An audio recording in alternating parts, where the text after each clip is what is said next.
Alors, est-ce qu'une très vieille histoire, une allégorie, pourrait vraiment nous aider à comprendre les risques des systèmes financiers d'aujourd'hui? C'est un peu l'idée qu'on va explorer. On va prendre une analyse assez fascinante qui met en scène deux figures, deux archétypes bibliques, pour vraiment décoder la rivalité entre la finance classique et les cryptos. Et voilà, cette image pose la question de fond. Un mythe biblique peut-il prédire la suite? On va se servir de l'histoire de Caïn et Abel. Mais attention, pas pour faire une leçon de morale, non. On va s'en servir comme d'un véritable modèle stratégique. L'idée, c'est d'évaluer les forces, les faiblesses de tout ce qui gouverne notre économie.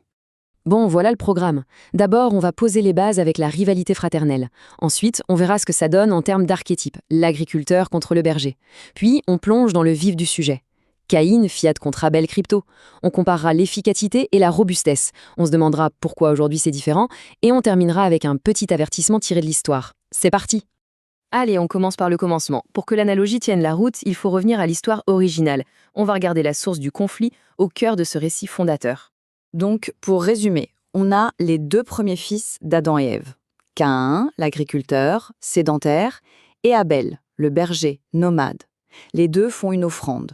Celle d'Abel est acceptée, pas celle de Caïn. Et là, jalousie, Caïn tue son frère. Mais ce qui est crucial ici, c'est pas tant le drame familial, c'est vraiment la différence fondamentale de leur mode de vie.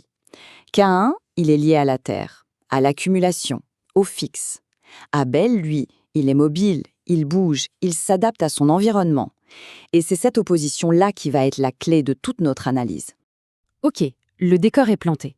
Maintenant, on va dépasser un peu l'histoire pour en tirer les principes stratégiques. Si on les voit comme des modèles, des archétypes, qui sont vraiment Caïn et Abel? Et voilà la différence. Noir sur blanc. D'un côté, Caïn, l'agriculteur, sédentaire, il accumule, ses actifs c'est la terre, donc immobilier, et tout est centralisé. De l'autre côté, Abel, le berger, il est nomade, il cherche l'adaptabilité, ses actifs c'est le bétail, donc mobilier, il est mobile par définition. En gros, Caïn représente les systèmes qui planifient de manière centralisée, Abel, lui, il incarne l'optimisation permanente, la flexibilité. Et il faut être honnête, historiquement, c'est le modèle de Caïn qui a gagné. Pendant des siècles, sa capacité à accumuler de la richesse et du pouvoir au même endroit lui a donné un avantage énorme. C'est la sédentarisation qui a permis de bâtir les empires, les États, de faire des économies d'échelle. La stabilité et l'accumulation, c'était les vraies clés du pouvoir. Bon, maintenant qu'on a bien ces deux archétypes en tête, on arrive au cœur du sujet. On va voir comment cette vieille dynamique s'applique de façon assez surprenante, en fait, au grand débat actuel entre la monnaie fiat et la crypto. Alors, le système Caïn-Fiat, qu'est-ce que c'est? C'est notre système financier traditionnel. Pensez aux banques centrales, aux États, c'est la planification centrale, les économies d'échelle. C'est un système qui veut plier la société à sa volonté, avec des lois, des régulations. Il pense en termes de grosses infrastructures fixes et bien sûr, il résiste à la concurrence. En gros, il est conçu pour le contrôle et la stabilité, tant que l'environnement, lui, ne bouge pas trop. Et en face, on a Abel Crypto. Lui, il s'adapte à son environnement pour être plus efficace. Il est nomade. L'exemple parfait, ce sont les mineurs de crypto qui se déplacent là où l'énergie est la moins chère, souvent là où elle est en surplus. C'est un système décentralisé, robuste. Il ne cherche pas à contrôler le monde, il cherche à prospérer en bougeant, en s'optimisant constamment.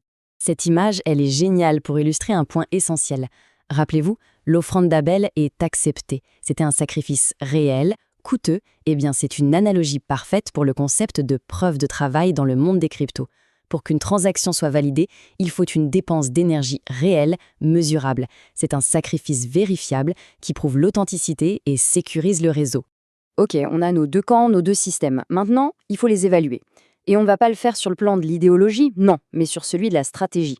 En fait, tout se résume à un arbitrage, un choix fondamental entre l'efficacité d'un côté et la robustesse de l'autre. Et ce tableau résume tout. Pour Caïn Fiat, la grande force, c'est l'efficacité, mais dans un environnement stable. Sa faiblesse, il est fragile face au changement. C'est le modèle de la planification centrale. Pour Abel Crypto, la force, c'est la robustesse, surtout quand l'environnement devient volatile. Sa faiblesse, pour l'instant, c'est son échelle limitée. C'est le modèle de l'optimisation décentralisée. En somme, l'un est un sprinter sur une piste nickel, l'autre un marathonien tout-terrain. Pour être clair, les systèmes fiat sont hyper efficaces pour gérer d'énormes volumes de paiement au quotidien. mais ils ne sont pas du tout robustes face à des chocs systémiques. On parle ici d'hyperinflation, de faillite d'une grande institution. La force de Caïn, sa centralisation, devient sa plus grande faiblesse. Le système est très fragile face à ce qu'on appelle les signes noirs, ces événements imprévisibles qui changent la donne. Sa rigidité peut le faire voler en éclats. De l'autre côté, les systèmes crypto comme Bitcoin sont conçus pour être ultra robustes et adaptables. C'est vrai, pour l'instant, ils traitent moins de transactions. Leur force, ce n'est pas le volume, c'est la survie. L'architecture décentralisée le rend incroyablement résilient. Il est fait pour survivre à n'importe quoi, à une attaque ou une panne quelque part dans le système. Alors, on l'a dit, historiquement, Caïn avait toujours l'avantage. Sa capacité à centraliser était imbattable. Mais aujourd'hui, il y a un truc qui a tout changé. Un facteur fondamental qui rebat complètement les cartes. C'est Internet. C'est un vrai changement de paradigme. Avant, dans l'ancien monde, les Abel étaient des petits groupes nomades, isolés, faciles à contrôler. L'accumulation de Caïn gagnait toujours. Mais aujourd'hui, à l'ère du numérique, les Abel peuvent se synchroniser partout dans le monde, instantanément, grâce à Internet. Et pendant ce temps, les Caïns, les États-nations, eh bien, ils sont en concurrence les uns avec les autres. L'avantage est passé de la centralisation au réseau décentralisé.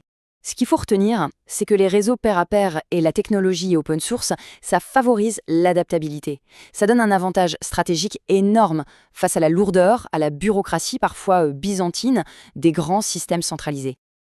Alors, qu'est-ce que toute cette histoire nous apprend sur l'avenir et les risques ?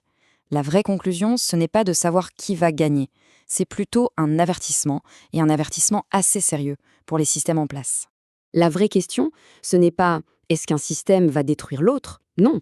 La vraie menace pour un système puissant, déjà bien établi, quelle est-elle ? Le problème n'est pas une attaque frontale. La question est de voir comment le système établi réagit à l'émergence d'une nouvelle alternative. Parce que la plus grande menace, en fait, elle ne vient pas d'un concurrent extérieur, non. Elle vient de l'intérieur. C'est la décomposition interne qui arrive quand on est incapable d'intégrer le progrès technologique. Le vrai danger pour le système fiat, ce n'est pas la crypto. C'est sa propre rigidité, sa peur de perdre le contrôle, qui pourrait le rendre complètement obsolète. Et il y a un exemple historique parfait pour ça, l'URSS. Entre les années 50 et 80, c'était une superpuissance, un système ultra centralisé, un Kayan de livre d'école. Dans les années 70, la révolution de l'électronique et de l'automatisation arrive. Et qu'est-ce qui se passe dans les années 80 ? L'URSS n'arrive pas à intégrer ces nouvelles technologies. Le résultat, 1991, effondrement systémique. L'implosion n'est pas venue d'une attaque extérieure, elle est venue de l'intérieur. Et ça nous amène à la conclusion. L'histoire nous le dit. Quand une grande puissance refuse d'intégrer une nouvelle technologie, elle court à sa ruine. Le vrai défi pour les systèmes Caïn Fiat aujourd'hui, ce n'est pas de combattre Abel Crypto. C'est de comprendre comment intégrer les principes qu'ils représentent, la robustesse, l'adaptabilité, la décentralisation. Parce que dans un monde qui va de plus en plus vite, la seule chose dont on peut être sûr, c'est que la stratégie la plus risquée, c'est de refuser de s'adapter.